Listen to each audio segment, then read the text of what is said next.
Hermanas, en la leyenda de Santa Clara, atribuida por muchos a Fray Tomás de Celano, el autor cuenta cómo la Virgen abandonó el hogar, la ciudad y los familiares. Dio al mundo libelo de repudio y en cuanto hubo recibido la enseña de la santa penitencia, se desposó con Cristo. Escuchábamos al profeta Oseas hablando de la ciudad, del pueblo. Yo la cortejaré, me la llevaré al desierto, le hablaré al corazón. El desierto es el lugar de la purificación, de la lucha. El desierto, cuando lo tomamos en serio, es el lugar donde Dios nos habla al corazón y por tanto también es el lugar del encuentro. Siguiendo las órdenes de San Francisco, Clara esperaba una disposición de la voluntad divina sobre el lugar definitivo de su nueva vida. El consejo de San Francisco la guió finalmente a la iglesia de San Damián. El biógrafo comenta este hecho diciendo que aquí fijaba en seguro el ancla de su espíritu y no olvida hablar de la historia precedente.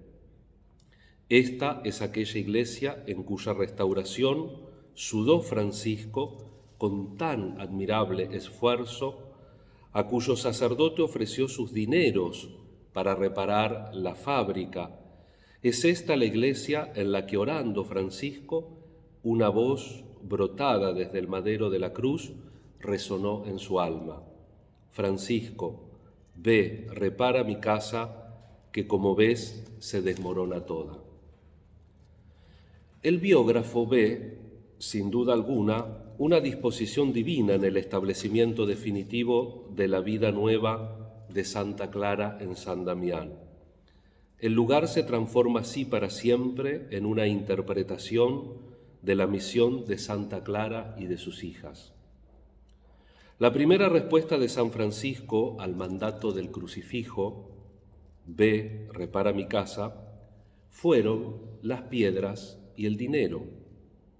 Pero la iglesia del Señor es una casa viva, una casa construida por el Espíritu Santo con piedras vivas, que son los bautizados. Entonces, la respuesta segunda y definitiva del santo viene de la misericordia divina, de la iniciativa personal del Espíritu Santo que primero recoge Francisco y después acepta Clara. Es esta joven que deseaba hacer de su cuerpo un verdadero templo consagrado al Señor. Porque como escuchamos en la segunda lectura, llevamos un tesoro en vasijas de barro. Y a veces, ante el esfuerzo, parecería que nuestro exterior va decayendo, nos sentimos vencidos, pero nuestro interior, si somos fieles, se renueva día a día. La casa de Dios se construye con la caridad sin reservas, con una vida transida, empapada en el Evangelio.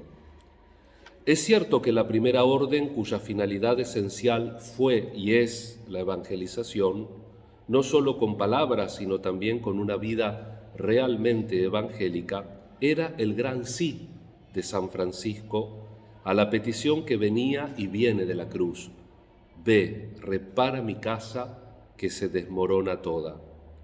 Pero sin el signo de la vida de Santa Clara, sin la segunda orden, faltaba algo esencial. Podría en efecto pensarse que la propia actividad humana, el radicalismo de la vida evangélica y la fuerza de la nueva predicación bastarían por sí solas para reparar la Iglesia. No es así. El hecho de que Santa Clara vaya a San Damián tiene un profundo significado. La llama del Evangelio se nutre con la llama de la caridad. La caridad silenciosa, humilde, paciente, carente de esplendor y de éxitos externos.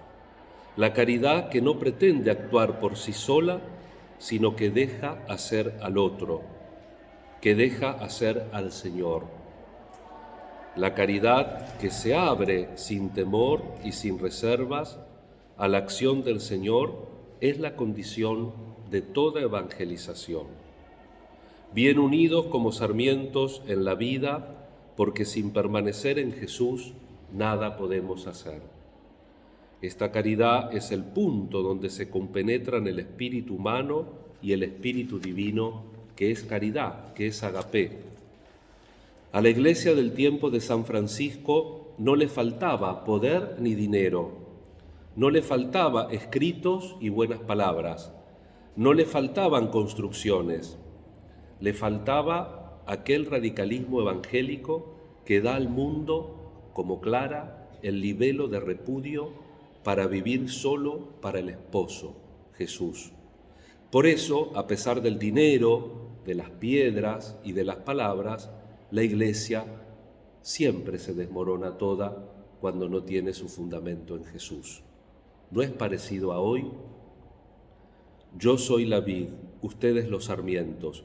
El que permanece en mí y yo en él, ese da fruto abundante, porque sin mí no pueden hacer nada. Esas palabras perfectamente se pueden aplicar a la vida de Santa Clara de Asís. Ella, al igual que San Francisco, permaneció unida a Cristo, la verdadera vid. Ella vivió de forma radical el Evangelio.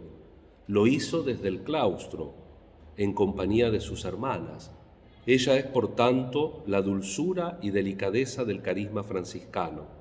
Ella, la plantita del hermano Francisco de Asís, es gloria de la Iglesia y sobre todo ejemplo para todos nosotros. Muchas cosas nos enseña la vida de Santa Clara, pero hoy quiero que nos concentremos en una, la tenacidad y la osadía de Santa Clara, para vivir su conversión y para vivir sus ideales religiosos. En su momento encontró muchas dificultades para que su forma de vida en el claustro, en extrema pobreza, sin rentas o posesiones, fue aprobada por la Santa Sede. Por eso lo recoge la oración colecta, porque fue un tip importantísimo en su vida. Luchó y luchó por alcanzarlo. Encontró muchas oposiciones, incluso de los miembros mismos de la Iglesia, pero nunca desistió. Fue una mujer tenaz, osada, valiente y insistente. Ello solo lo logró porque, como dice el Evangelio, permaneció unida como sarmiento a Cristo, la vid verdadera. De este modo se cumplió en Santa Clara la promesa: si permanecen unidos a mí, pedirán lo que desean y se realizará. Finalmente logró, luego de mucho insistir, que el Papa Gregorio IX le concediera el privilegio de la santa pobreza. Y como esas tantas luchas para hacer toda de Jesús y nada más de Jesús, ¿cuántas luchas habrá tenido que no sabemos, que quedaron en la intimidad de su alma y en su relación con Dios? ¿Cuántas frustraciones, cuántas iniciativas que no pudo llevar a término? De manera, hermanas, que celebrar la fiesta de Santa Clara es recordarnos a nosotros mismos la necesidad de luchar por nuestra conversión, primero, y también por nuestros ideales, unidos a la conversión, porque tienen que estar unidos a la verdadera vid que es Cristo. No dejemos que nada ni nadie apague en nosotros el deseo de ser fieles a Jesús y a su Evangelio. No permitamos que nada ni nadie nos saque del camino de la fe. No se trata de una simple obstinación, es tener convicciones claras, motivaciones maduras y trabajar todos los días por conseguir lo que nuestro corazón tanto anhela. La vida de Santa Clara nos enseña que nacimos para ser felices trabajando por nuestros ideales, en la renuncia, en la abnegación y en la donación de nuestro propio ser. Nacimos para ser felices, no perfectos. Solo Cristo nos permite no desistir de nuestros proyectos.